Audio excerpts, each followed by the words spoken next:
अस्सलाम वालेकुम।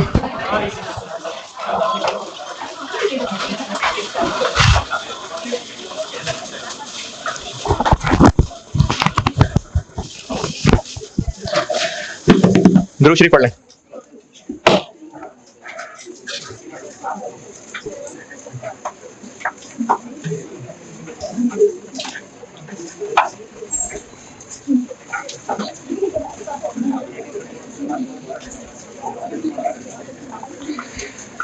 अच्छा, कल मैंने क्या क्या बता दिया था? एक तो मैंने आपको मल्टीपल सोर्सेज का पॉइंट लिखवा दिया था, और क्या बात बताई थी? नहीं, क्वेश्चन तो कराया था ना, वैसे नोट्स क्या लिखवाए थे? स्पेसिफिक जनरल पहचानने बताया था, और राइट शेयर्स वाला बताया था, और कंबाइंड वाला, ठीक है, और बस। अच्छा, उसको ऐसा कैश फ्लो नहीं दिखाना। हाँ,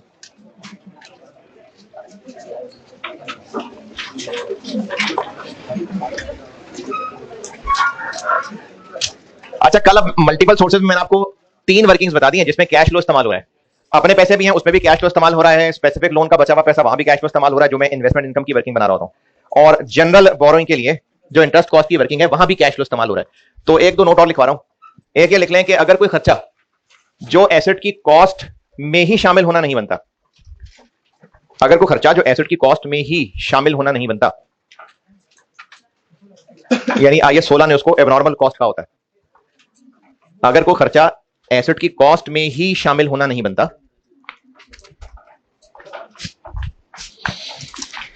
क्योंकि वो IAS 16 की एबनॉर्मल कॉस्ट है, तो उस खर्चे का कैश फ्लो हमने किसी वर्किंग में भी नहीं दिखाना।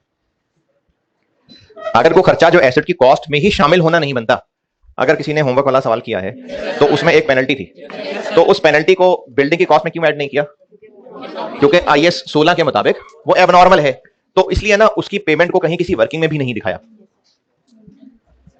दोबारा, वो खर्चा जिसको एसेट की कॉस्ट में ही ऐड नहीं कर रहे, क्योंकि IAS 16 के मुताबिक वो एबनॉर्मल कॉस्ट है, तो उस खर्चे को एज अ कैश फ्लो हमने अपनी किसी वर्किंग में नहीं दिखाना है। क्या हुआ? हाँ हाँ, वो वैसे कहां, वो P&L में जाएगा, एक्सपेंस बनेगा। है कम क्यों करेगा? नहीं, उसने हमें दिए, मतलब हमने दिए थे उसको, हमने पेनल्टी दी थी, हमने काम डिले किया था, तो कॉन्ट्रैक्टर ने हमें पेनल्टी डाली थी। जो अभी भी सोच रहे हैं कि क्या लिखना है, अगर कोई खर्चा एसेट की कॉस्ट में ऐड ही नहीं होना, क्योंकि वो IAS 16 के मुताबिक एबनॉर्मल कॉस्ट है, जैसे पेनल्टी, तो उस खर्चे को एज अ कैश फ्लो हमने अपनी किसी वर्किंग में भी नहीं दिखाना।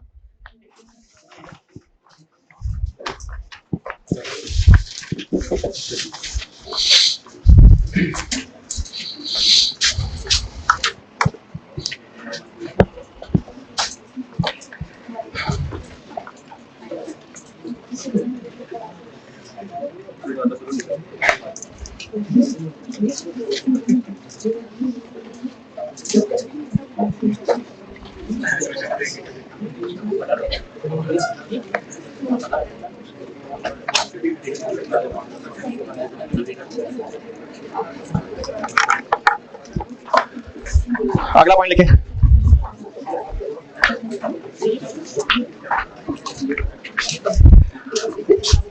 अच्छा, अगला पॉइंट है, पहले एक मिसाल से बताता हूं। एक बैंक से लोन लिया और उस पर जो इंटरेस्ट रेट था वो था 12%, और उसके अलावा कुछ और चार्जेस वगैरह भी थे, कोई प्रोसेसिंग फीस थी, यानी कोई वन ऑफ चार्जेस थे कुछ 1 मिलियन के। अब ये भी हमारी बोरिंग कॉस्ट ही है, लेकिन इन दोनों को कवर करते हुए एक रेट निकाला जाता है, उसको कहते हैं इफेक्टिव रेट। वो आ गया लेट्स से 12.3%। ये एक इफेक्टिव रेट होता है, जो आप FAR 2 में बड़े हो जाएंगे ना, थोड़े से तब पढ़ेंगे। FAR 1 की हद तक ये नहीं है इफेक्टिव रेट। हाँ, नाम जरूर, मैंने आपको I-23 का पहला लेक्चर देखें, जब मैंने बोरिंग कॉस्ट की मिसालें बताई थी, इफेक्टिव रेट का वर्ड लिखवाया था ना। इस IAS का पहला लेक्चर यूजिंग इफेक्टिव रेट लिखा था ना। हाँ हाँ, बस ठीक है। ये और एक्सचेंज गेन लॉस भी लिखा था। हाँ ठीक है, बस ठीक है, पेजेस ना पढ़ते हैं, वापस आ जाए। अगर किसी अगर किसी बोरिंग पे हमें इंटरेस्ट तो पड़ ही रहा है, उसके अलावा कुछ वन ऑफ चार्जेस भी हैं, तो इसका असल तरीका यह होता है कि इफेक्टिव रेट कैलकुलेट किया जाता है जो एफआर 2 में है, आईएफआरएस 9 में, और फिर ये जो हम लोग बोरिंग कॉस्ट कैपिटलाइज कर रहे हैं स्पेसिफिक लोन में, उसमें 12.3% यूज किया जाएगा। 12 का भी कुछ नहीं करना, इसका भी कुछ नहीं करना, ये इस्तेमाल होगा। लेकिन चूंकि एफआर 1 में ये है नहीं, तो इसलिए सवाल वाला हो सकता है आपको इस तकल्लुफ में ना डाले और ये दोनों चीजें अलग अलग दे। तो चूंकि आप नन्हे मुन्ने आपको इसलिए इसने नहीं दिया, तो फिर आप 12% यूज कर लेना और 1 मिलियन को डायरेक्टली कॉस्ट का हिस्सा बना लेना। दोबारा, स्पेसिफिक लोन पे इंटरेस्ट रेट के अलावा अगर कुछ और वन ऑफ चार्जेस भी हुए, तो इसका असल तरीका यह है कि इसको भी और इसको भी कवर करते हुए एक रेट निकलता है, उसको इफेक्टिव रेट कहते हैं, और बोरिंग कॉस्ट कैलकुलेशंस में यह इस्तेमाल होगा। इन दोनों का कुछ भी नहीं करना। लेकिन अगर सवाल में यह नहीं है, तो फिर रेट ये इस्तेमाल होगा और इसको कॉस्ट यानी बोरिंग कॉस्ट कैपिटलाइज ये स्ट्रेट ऐड हो जाएगा। हाँ, मतलब ये बोरिंग कॉस्ट ही है, ये कैपिटलाइज हो जाएगी। बता दिया, ये लिखना था। दोबारा सुन लें, स्पेसिफिक लोन है और उसमें इंटरेस्ट रेट बताया है, उसके अलावा कुछ वन ऑफ चार्जेस भी हैं जो किसी फीस के नाम से हो सकते हैं, कोई अरेंजमेंट फीस हो सकती है, कमिटमेंट फीस हो सकती है, प्रोसेसिंग फीस हो सकती है। तो असल तरीका यह है कि इन दोनों को कवर करते हुए एक रेट निकाला जाता है जिसको इफेक्टिव रेट कहते हैं। अगर क्वेश्चन में आपको यह दिया है तो स्पेसिफिक लोन पे इंटरेस्ट कॉस्ट इससे निकालनी है, और अगर यह दिया है तो इन दोनों का कुछ नहीं करना, बस ये यूज करना है। लेकिन अगर ये नहीं दिया तो 12% को यूज करें और इसको एज इट इज ऐड कर दें, यानी ये बोरिंग कॉस्ट कैपिटलाइज 1 मिलियन होगी, इंटरेस्ट उसके अलावा। असल इफेक्टिव रेट है, लेकिन आपको नहीं दिया हुआ क्वेश्चन में, तो फिर ये मामला होता नहीं। ये हुआ भी ना, आज से 10-12 साल पहले था, 3 अटेम्प्ट्स में ये हुआ था, और ये बात मैं बिल्कुल ना बताता, लेकिन आईकैप ने अपनी बुक में उनमें से एक क्वेश्चन एग्जांपल्स में रख लिया हुआ है, इसलिए बता रहा हूं।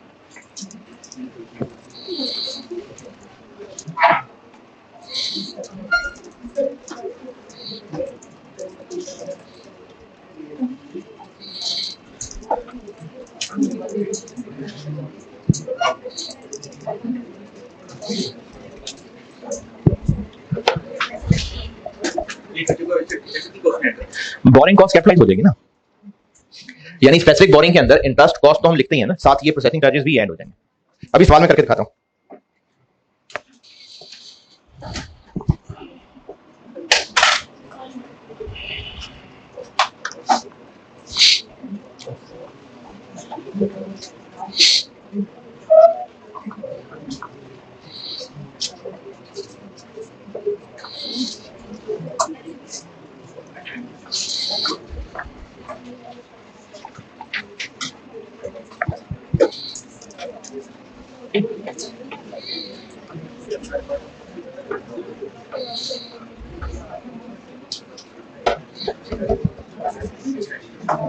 चलें, लिख ली बात।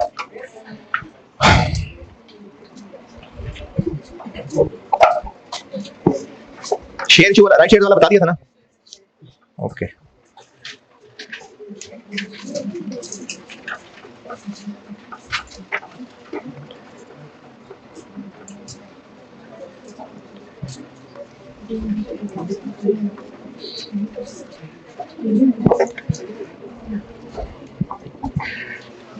चलें ठीक है। एक आखिरी नोट और एक सवाल कराता हूं, बस ये बहुत है। आईएस 23 बहुत है। एक सवाल वो पैक की बुक से मिस हुआ है, तो मैंने ना आपसे ग्रुप में शेयर किया था कल, एडिशनल प्रैक्टिस के नाम से देखें।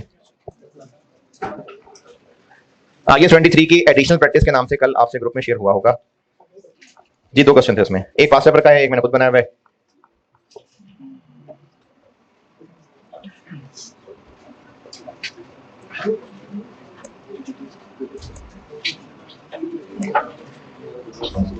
दो फाइलें होंगी, एक में क्वेश्चन है, एक में सॉल्यूशन है। और ये जो ऑनलाइन रिकॉर्डिंग वाले बच्चे हैं, इनके मैंने उसमें कोर्स में रखा हुआ है।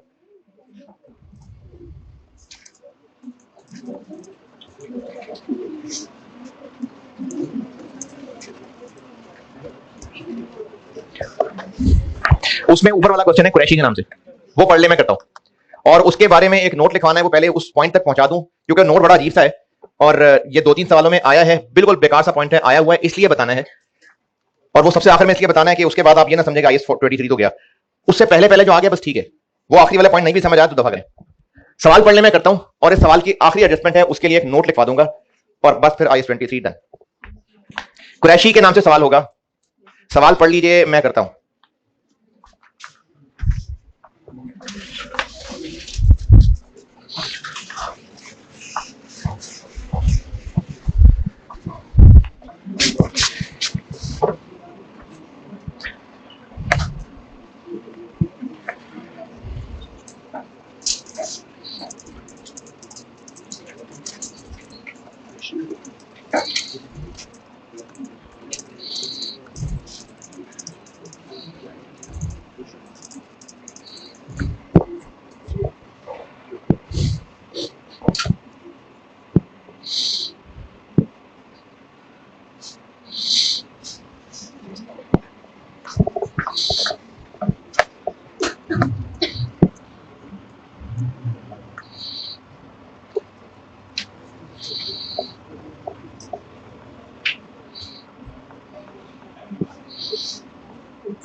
हाँ जी, पढ़ लिया मुझे लग रहा है।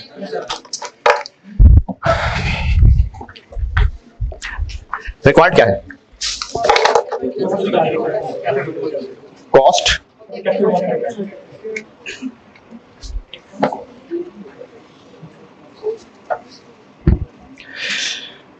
काम शुरू हुआ है 1 जुलाई 9 को और हमने कॉन्ट्रैक्टर को 100 मिलियन में कॉन्ट्रैक्ट साइन करके दिया है और वो हमें 1 जनवरी 11 तक बिल्डिंग तैयार कर देगा। जो पेमेंट टर्म्स तय हुई हैं, 10% एडवांस है, 5% रिटेंशन है, उसके अलावा जो प्रोग्रेस बिल हैं वो 15 तारीख को देने हैं, हर क्वार्टर के बाद 15 दिन बाद। तो ये काम पहले बता चुका। फिर उसके बाद कॉन्ट्रैक्टर के बिल्स हैं, उससे अगले पैराग्राफ में बारिशों से कॉन्ट्रैक्टर का हो गया था नुकसान, उसके उसने 1.5 मिलियन और मांगे जो हमने नेगोशिएशन के बाद 1 मिलियन में सेटल कर दिए और इनमें से 75% इंश्योरेंस वालों से हमें मिल जाएंगे। और सोर्सेस क्या क्या हैं इसमें? राइट इशू से भी पैसा आया है, बैंक लोन स्पेसिफिक और रनिंग फाइनेंस भी है। तो मल्टीपल सोर्सेस का सवाल आ गया और 30 जून 10, क्योंकि काम अभी चल रहा है, तो 30 जून 10 पे cost of capital work in progress मांगी हुई है। जिन्होंने पढ़ा, अंग्रेजी में कोई मुश्किल परेशानी है तो बताएं।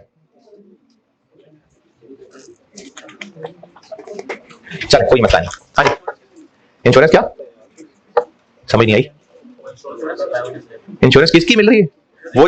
वो जो बारिश से नुकसान हुए, 1 मिलियन हमने दिया है कॉन्ट्रैक्टर को और नुकसान बारिश से था तो हमने कराई होगी इंश्योरेंस कुछ जगह की, तो इंश्योरेंस वालों से हमें 75% की रिकवरी होने की उम्मीद है। वो तो 1 की 75% की होगी। Cost of capital work in progress required है, ये ऑटम 2010 अटेम्प्ट का सवाल था। Cost of capital work in progress, हाँ जी, कैपिटल वर्क इन प्रोग्रेस की कॉस्ट में क्या क्या होगा? एक तो जो इसका अपना खर्चा है वो तो हो गया होगा, और वो खर्चा क्या होता है? बिल्स की अमाउंट या नेट पैसों की अमाउंट? बिल की अमाउंट। तो 30 जून 10 तक कौन कौन से बिल आ गए थे? 30, 20, 10, 15 और वो 1 मिलियन का भी तो बिल है, वो जो डैमेजेस के हैं। अच्छा, इसलिए कि इंश्योरेंस से मिल जाने, इसलिए नहीं ऐड होगा। फिर अरे भाई IAS 16 एबनॉर्मल खर्चा है ये, तो इसको नहीं करना बिल्डिंग की कॉस्ट में ऐड। और 15 मिलियन तो पे ही नहीं किया अभी, लेकिन बिल तो है, काम तो हो गया, तो 15 मिलियन तक ये बिल्डिंग की कॉस्ट में ऐड हो जाएगा। अच्छा हाँ, एक और बात, वो मैंने आज तक कभी कोई सवाल ऐसा कराया नहीं ना, कभी इत्तेफाक से सवाल सामने आया, हम तो बिल्डिंग ही बनाते आ रहे हैं, अगर कोई प्लांट की कंस्ट्रक्शन हो रही होती तो है क्या हुआ, तो वो जो प्लांट खरीदना है वो भी कॉस्ट है, यानी सिर्फ कंस्ट्रक्शन कॉस्ट ही नहीं होगी, प्लांट खरीदना होगा, प्लांट खरीद के लाना होगा, उसकी ट्रांसपोर्टेशन होगी, वो सब भी कॉस्ट ऑफ एसेट है, सिर्फ कंस्ट्रक्शन नहीं। प्लांट खरीदना, प्लांट परचेज करना, खरीद के लेके आना, ट्रांसपोर्टेशन, ड्यूटीज, फिर उसके अलावा उसकी कंस्ट्रक्शन पे जो खर्चा है वो उसके अलावा है। और आगे बोरिंग कॉस्ट, और चूंकि स्पेसिफिक भी है सवाल में, और स्पेसिफिक में लाइनें इसमें प्रोसेसिंग चार्जेस हैं, तो उनमें कहीं आपको इफेक्टिव रेट बता दिया, तो फिर जो रेट बताया है वही यूज कर लेंगे, और जो प्रोसेसिंग चार्जेस हैं वो एज इट इज यहां शामिल कर देंगे। कितने? 0.5, और इंटरेस्ट रेट जो दिया है वो यूज कर लेंगे। कितना लोन रेट? महीने महीने रेन हुई है तो सस्पेंशन तो नहीं है? सस्पेंशन है नहीं? सस्पेंशन तो नहीं है। 7 महीने। अच्छा फिर सोच लें 7 महीने सस्पेंशन हुई है। सस्पेंशन का काम कमेंस हुआ 31 में से, लोन की क्या, तो क्या करूं फिर बताएं? यहां पर 1 महीना लिखो, तो फिर 1 दिसंबर क्या है? अरे तो खत्म कर रहे हैं, आखिरी सवाल कर रहे हैं मार्च 23 का। 7 महीने, 6 महीने, क्यों 7 किधर गया?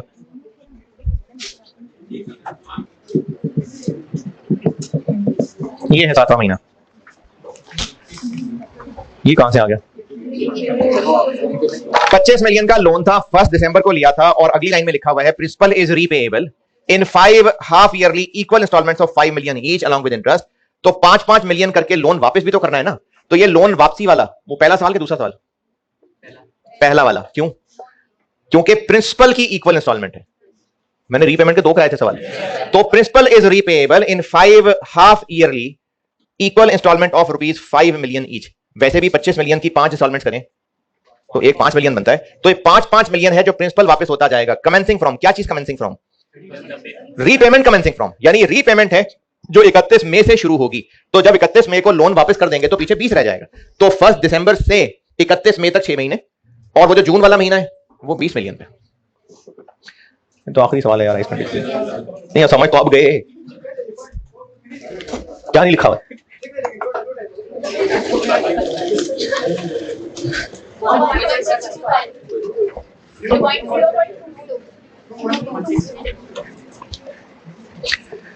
और इसमें होती है इन्वेस्टमेंट इनकम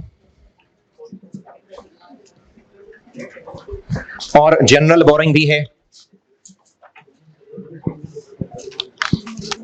तो इसमें इंटरेस्ट कॉस्ट भी आएगी, और ओनर से पैसा भी आया है तो अपने पैसे भी आ गए। ये है सवाल की रिक्वायरमेंट, यहां से शुरू, और ये दोनों अब हम सातों वर्किंग खोल लेते हैं। तो मल्टीपल फाइनेंस वाले सवाल में एक एहतियात की बात बस ये करनी होती है कि जो तीनों कैश फ्लोज वाली वर्किंग है वो साइमल्टेनियसली चलानी पड़ेगी।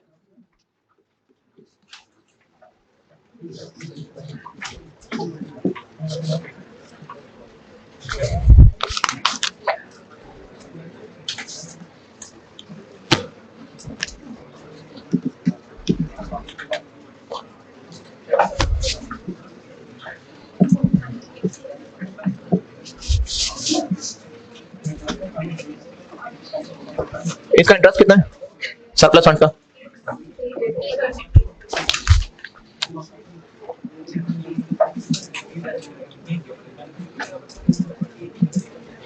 अरे ये तो बैलेंस होता।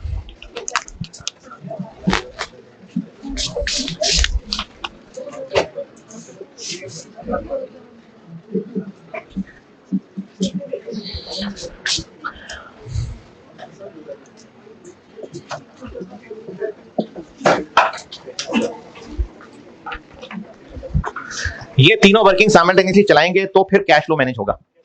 अपना पैसा कब आया? 1 सितंबर को। कितना? स्पेसिफिक लोन कब आया? 1 दिसंबर को कितना, इतना आया। वो चार्जेस डिडक्ट होके आया 0.2 प्रोसेसिंग चार्जेस डिडक्ट होके मिला ना, तो इतने पैसे हमें मिले। और ये तीनों वर्किंग साथ जरूरी हैं क्योंकि फिर ये नहीं पता चलता कि कब कौन सा खर्चा किस वर्किंग में से करना है। तो मल्टीपल सोर्सेज वाले सवाल में यही काम की बात है कि आप ये तीनों कैश फ्लोज वाली वर्किंग, अपना पैसा, स्पेसिफिक वाला पैसा और जनरल वाला पैसा, ये साइमल्टेनियसली चलाएंगे। और ये इसलिए लिख दिया ताकि ये आसानी हो कि हमने कब कौन सा खर्चा किस वर्किंग में लिखना है। तो यहां पैसा आया ही इस दिन था, यहां पैसा इस दिन आया था, और रनिंग फाइनेंस तो बहरहाल था ही।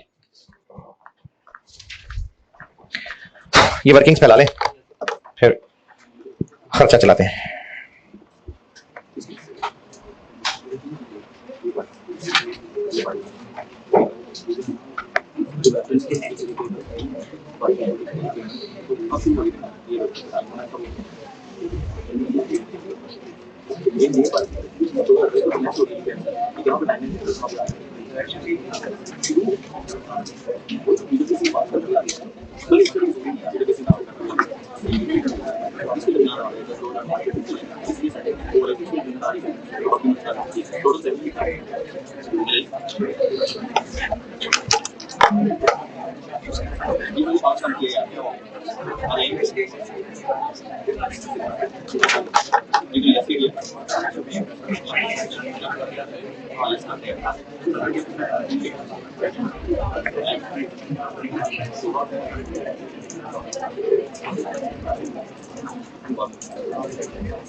चले खोल लीजिएगा। अब हमने खर्चे जहां जहां हो रहे हैं वो उसके हिसाब से वर्किंग में लिखने। सबसे पहला खर्चा, सबसे पहला कैश फ्लो एडवांस।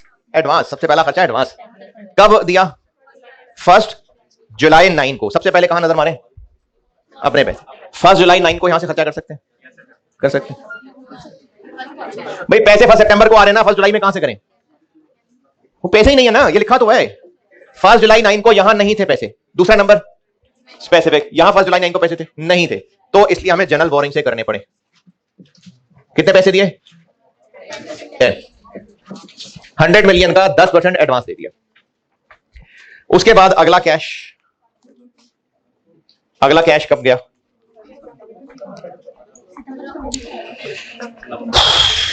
अच्छा बेटा मिड टर्म जो है ना वो जरूर देना। वो कल भी एक बच्चा पूछा था कि उसको गाइड कर दे आप ना। मेरा मशवरा यह है कि आज से उल्टा तैयारी शुरू कर दें, यानी आप I-23 पहले करें रिवाइज, अभी फ्रेश किया हुआ है, बस करें, तैयारी शुरू करें। जरूर संडे की सुबह बैठना है, लेकिन मिड टर्म जरूर दें। FAR1 का रिजल्ट बहुत खराब होता है ICAP का, ये याद रखना। तो इसलिए आपको मिड टर्म बहुत अच्छा मौका मिल रहा है तैयारी करने का। ये आखिरी ग्रेड में मैं इस वक्त पढ़ा रहा हूं और फिर बहुत टाइम लगाता हूं मैं। IS16 में तो जवानी लगा दी सारी आपने, तो रिवीजन का टाइम ना दोबारा नहीं मिलना। तो इसलिए मिड टर्म को अच्छा तैयार करके दें, आज से ही तैयारी शुरू करें।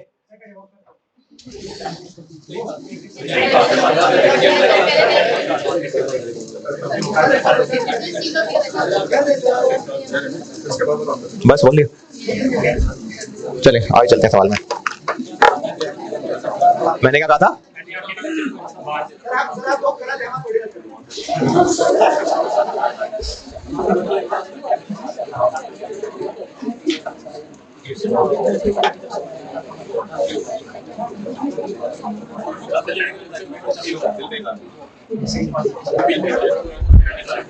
हाँ जी, अगला बिल 30 सितंबर को बिल आया है, लेकिन पे 15 अक्टूबर को होगा। 15 अक्टूबर वाले दिन यहां पैसा था, यहां था। बिल कितना है? बिल 30 है, उस 30 में से पे कितना करना है? 85%। 10% एडवांस का काटना है, 5% रिटेंशन का। तो इतने तो है ही नहीं इधर। चले जितने हैं वो तो करें ना। 15 अक्टूबर को यहां से 15 खर्च कर लिए, ये पैसे मुक गए। उसके बाद 15 अक्टूबर यहां है ही नहीं, यहां आना पड़ेगा। तो टोटल बिल था 30, उसका देना है 85 और 15 वहां से कर लिया, तो बाकी यहां से कितना? 10.5। वो अपने पैसे खत्म हो गए। अगला खर्चा 31 दिसंबर को अगला बिल आया, वो पे होगा 15 जनवरी। तो 15 जनवरी वाले दिन फिर बार बार यहां से, यह तो है ही नहीं, अब यहां 15 जनवरी यहां पैसे आ चुके हुए हैं। तो 15 जनवरी को कितना बिल है? 20 का बिल है और पे करना है 85। तो 17 हम बिल्कुल यहां से पे कर लेंगे, 7.5।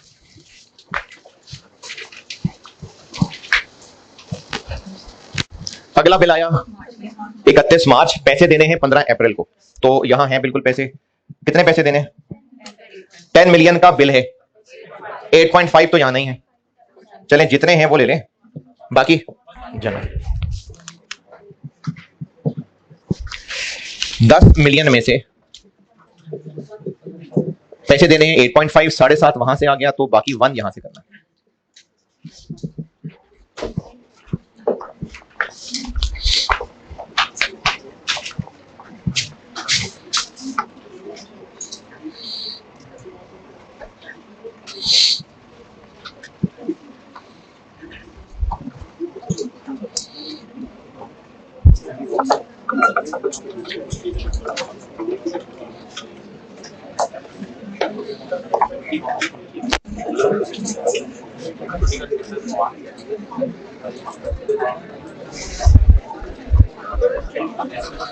अगला बिल, अगला बिल दरमियान में एक 1 मिलियन का बिल और भी तो है। 1 मिलियन का बिल वो कहां से पे करें? वो कहां से पे करें? वो नहीं दिखाना यहां, क्योंकि वो एबनॉर्मल खर्चा है, उसको हमने यहां शामिल भी नहीं किया था, तो उसको नहीं दिखाना वहां वर्किंग। देखिए, जब हम एक खर्चे को एसेट की कॉस्ट का हिस्सा ही नहीं बना रहे, तो ये हमको कैश एंड बैंक अकाउंट खोल के थोड़ी बैठे। यहां तो हम बात कर रहे हैं एक्सपेंडिचर ऑन एसेट, उसको हम इन वर्किंग्स में लिख रहे हैं ताकि उस पर बोरिंग कॉस्ट कैलकुलेट हो सके। तो जो खर्चा एसेट की कॉस्ट का ही हिस्सा नहीं बन रहा, उसकी पेमेंट वहां भी नहीं दिखाएंगे।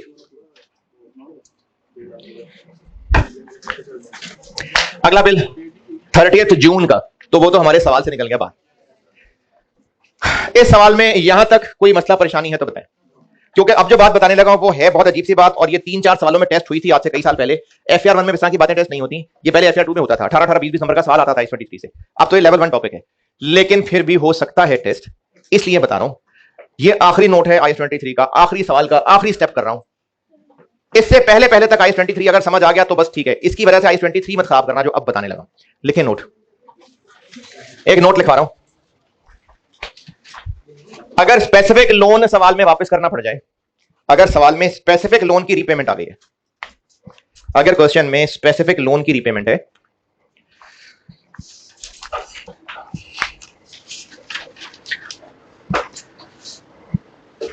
तो फिर जो रीपेमेंट की अमाउंट है इंक्लूडिंग इंटरेस्ट जो पे कर रहे हैं, दोबारा अगर क्वेश्चन में स्पेसिफिक लोन वापस करने को कहा, तो लोन की रीपेमेंट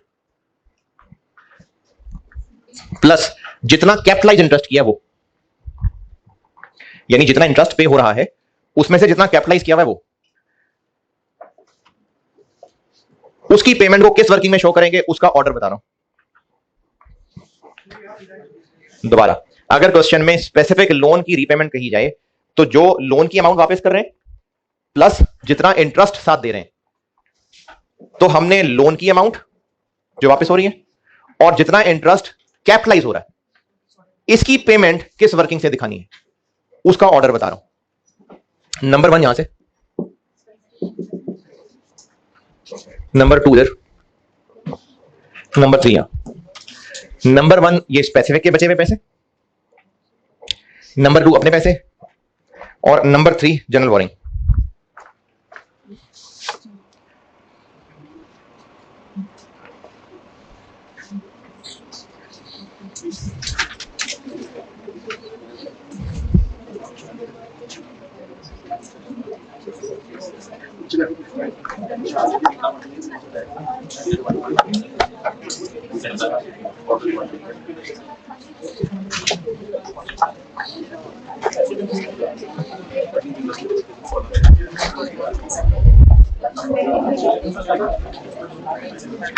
हाँ जी, इस सवाल में लोन वापस कर रहे हैं हम कब?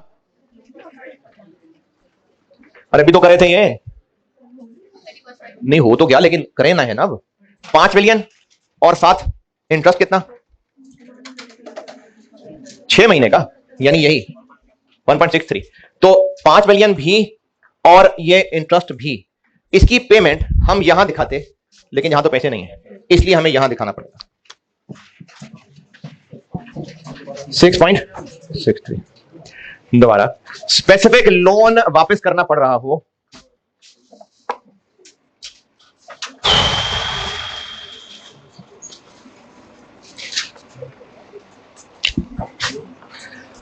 तो साथ जो इंटरेस्ट दे रहे होंगे उसमें से भी सिर्फ उतना जितना कैपिटलाइज कर रहे हैं। तो इसकी पेमेंट नंबर 1 हमें यहां से शो करनी है, लेकिन यहां तो पैसे ही खत्म थे, नहीं है पैसे, फिर यहां से करनी है, यहां भी पैसे नहीं है, फिर तीसरा नंबर यहां, तो यहां से मैंने फिर उसकी पेमेंट दिखाई है। 5 मिलियन प्रिंसिपल था और 1.63 इंटरेस्ट था। तो ये क्या बन गया?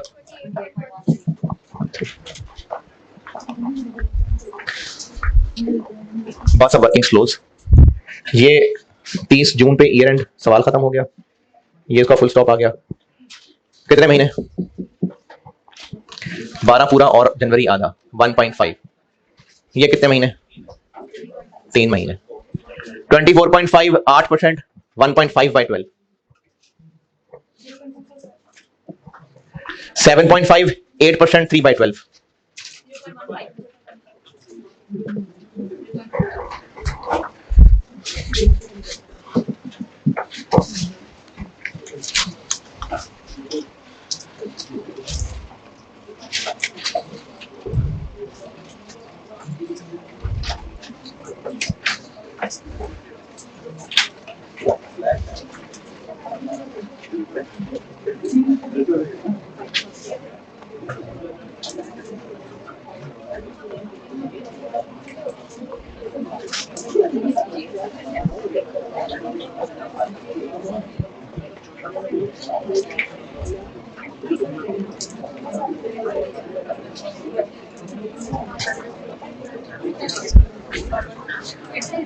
इधर कितने महीने बने? जुलाई अगस्त सितंबर पूरा और 3.5, और ये 6 महीने, ये 1.5, ये 1। Capitalization rate, capitalization rate running finance है, तो इसमें रेट किस अमाउंट पे लगता है? Running finance, running finance capitalization rate निकाल रहा हूं ना। एवरेज बैलेंस पे रेट मल्टीप्लाई करते हैं तो इंटरेस्ट कॉस्ट आती है। आपको ये बता दी है 9 मिलियन और ये बता दिया है 60 मिलियन, तो रेट पता नहीं। मल्टीपल बोरिंग्स तो है नहीं कि आपको खुद से summation W x over summation W करना पड़े, बस रनिंग फाइनेंस है। तो आपको ये रेट बताने की बजाय उन्होंने एवरेज बैलेंस और इंटरेस्ट कॉस्ट बता दी, तो यहां से रेट निकल आएगा 15%। 10 मिलियन 15%, 3.5 by 12, 4 20.5 15%, 6 by 12, 5.4 21.5 15%, 1.5 by 12। अच्छा, इस हरकत के अलावा बाकी सब आपको समझाया ही हुआ है, तो बस इसको ऐसे ही मान लें बस 0.35।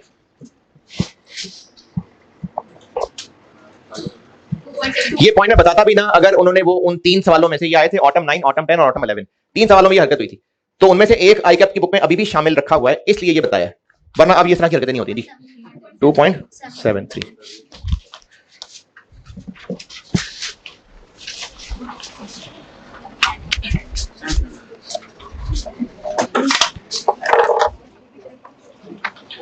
कितना बन गया? 79.68।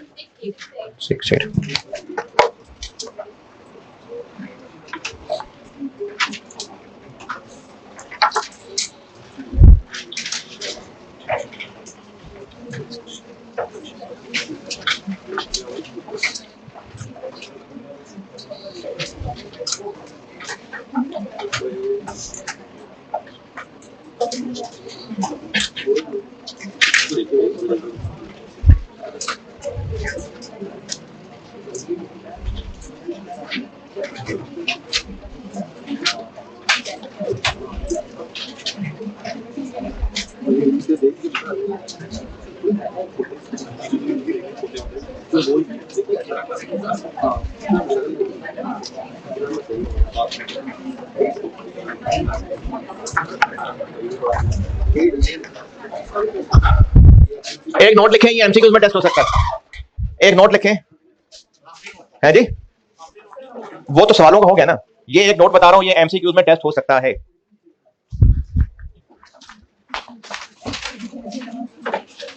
IAS 23 नहीं अप्लाई होता इन दोनों पे।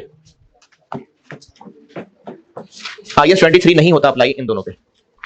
वो क्वालिफाइंग एसिड जो फेयर वैल्यू पे मैयर होता है, बायोलॉजिकल एसिड्स ये आपके स्कोप में नहीं है, बस अंग्रेजी याद कर लें। ये IAS 23 इन दोनों पे अप्लाई नहीं होता। एक है qualifying asset measure at fair value, है नहीं लिखवाया था मैंने, और दूसरा है ये वो इन्वेंट्रीज जो बिजनेस बहुत लार्ज क्वांटिटीज में रिपीटेटिव बेसिस पे बनाता रहता है। वैसे किसी कस्टमर के लिए एक बिल्डिंग बना दी है क्वालिफाइंग एसिड, लेकिन अगर बिजनेस बहुत ज्यादा मशीनें बना रहा है, रिपीटेटिव बेसिस पे बनाए चले जा रहे हैं, बहुत ज्यादा क्वांटिटीज बना रहा है, तो उस पे फिर ये IAS 23 का तकल्लुफ नहीं करते। वो भी ऐसे ही inventories that are manufactured in large quantities on a repetitive basis. उन्होंने कहा जी इतनी सारी चीजें बना रहे हैं तो इस तकल्लुफ में ना पड़े, तो इन दोनों के ऊपर ये IAS 23 अप्लाई नहीं होता।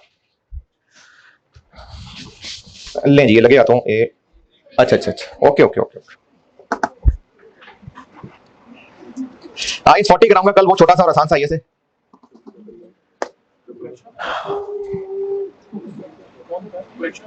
है ना ना, इन्वेस्टमेंट प्रॉपर्टी।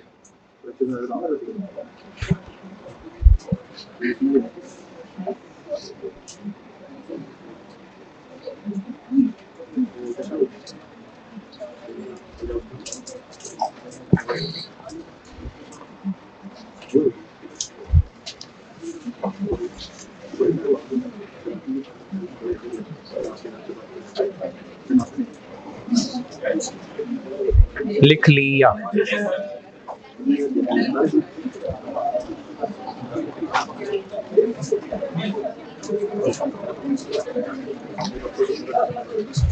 हाँ जी, पहला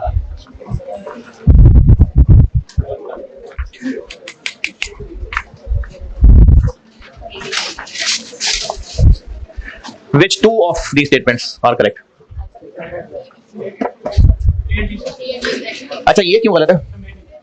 यहां पर मस्ट है, यहां मे है, तो मर्जी थोड़ी है, करना होता है capitalize. Borrowing cost qualifying asset पे कैपिटलाइज करनी होती है, ये भी ठीक है, और तो ये नहीं ठीक। नॉन करंट एसिड शर्त नहीं है, क्वालिफाइंग एसिड शर्त है, और ये क्यों गलत है? ये सही है, तो ये दोनों सही है। और क्वेश्चन 2 आपने कर लिया, आसान सा था। क्वेश्चन 3 भी हो गया, क्वेश्चन 4 नहीं हुआ। क्वेश्चन 4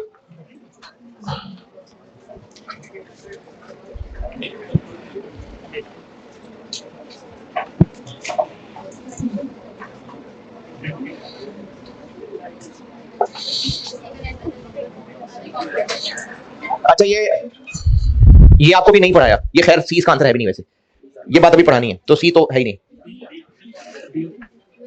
P&L में जाएगी इन्वेस्टमेंट इनकम या एसेट की कॉस्ट में से लेस होगी? क्यों?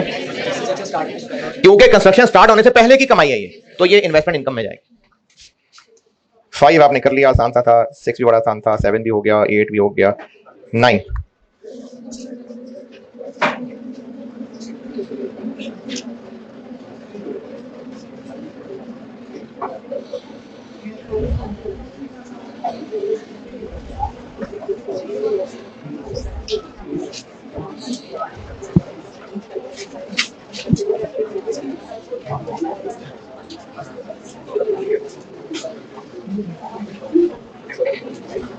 हाँ जी, डी ये है, ये मैंने लिखाई हुई लिस्ट आपको। ये लोन वापस करना बोरिंग कॉस्ट थोड़ी है, प्रिंसिपल रीपेमेंट ये बोरिंग कॉस्ट तो नहीं है। 10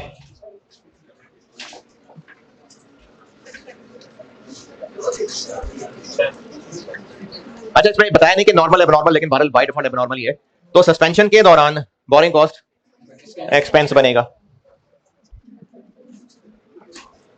Which of the following is not a condition commencement की? रीपेमेंट, सी।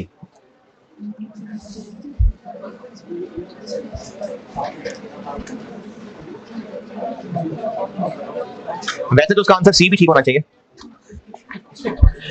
मतलब जिसको नहीं पता तो वो तो ऑप्शन सी क्लिक कर दे, वो तो सही है। तो बिल्डिंग ऑलमोस्ट कंप्लीट है, बस फर्नीचर लगाना रह गया, तो बिल्डिंग तो कंप्लीट है ना, तो बोरिंग कॉस्ट सीज कर देंगे। मास प्रोड्यूस इन्वेंट्री वही जो अभी कुछ देर पहले पॉइंट दिखाया था, तो इस पे नहीं IAS 23 लगेगा।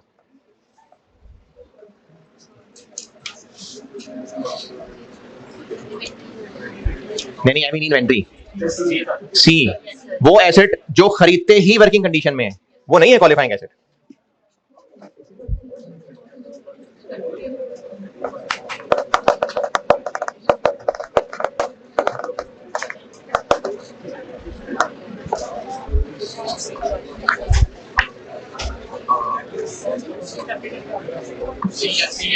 ये क्यों नहीं?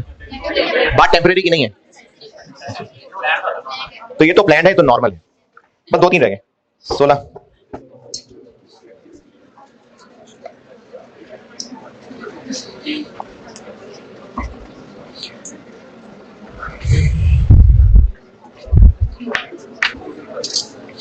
अगर बहुत सारी जनरल बोरिंग्स हैं तो फिर वेटेड एवरेज इस्तेमाल होगा, सही है।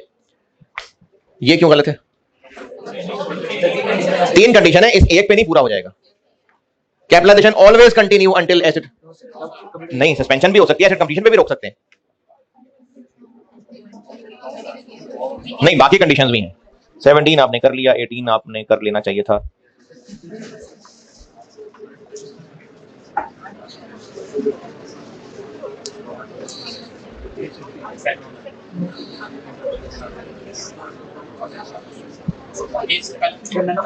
ये सही है। जनरल बोरिंग को तो हम इन्वेस्टमेंट इनकम ही लेके जाएंगे ना, तो ये सही है, ये गलत है। और बस मेरा ख्याल में, हाँ बस चलो जी, कल I-40 शुरू कराऊंगा इंशाल्लाह। अल्लाह।